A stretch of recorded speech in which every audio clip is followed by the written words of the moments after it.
कोल्हापूर महानगरपालिका क्षेत्रातील जनगणना 2027 तयारीला वेग आला असून प्रशिक्षण शिबिराचा दुसरा टप्पा यशस्वीरित्या पूर्ण झाला आहे। शहरासाठी एकूण 1206 जनगणना ब्लॉक निश्चित करण्यात आले असून 16 मे ते 14 जून दरम्यान घरगणना मोहीम राबवण्यात येणार आहे। या कामासाठी 1326 प्रगणक आणि 221 पर्यवेक्षकांची नियुक्ती करण्यात आली आहे।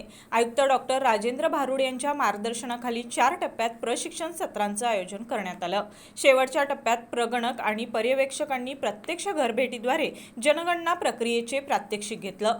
न्यू पॅलेस येथील छत्रपती शाहू विद्यालय आणि साने गुरुजी वसाहतीतील वसंतराव देशमुख हायस्कूल येथे प्रशिक्षण पार पडलं। महापालिकेच्या अधिकाऱ्यांनी जनगणना प्रक्रियेत अचूकता आणि कार्यक्षमता वाढवण्यावर भर दिला। यासोबतच 1 ते 15 मे दरम्यान नागरिकांसाठी स्वगणना सुविधा उपलब्ध करून देण्यात आली आहे। प्रधान जनगणना अधिकारी तथा आयुक्त डॉक्टर भारुड यांनी नागरिकांना अधिकृत पोर्टलवर माहिती भरून स्वयंगणना करावी असं आवाहन केलं आहे। जनगणना प्रक्रियेत नागरिकांचा सक्रिय सहभाग महत्त्वाचा मानला जात आहे।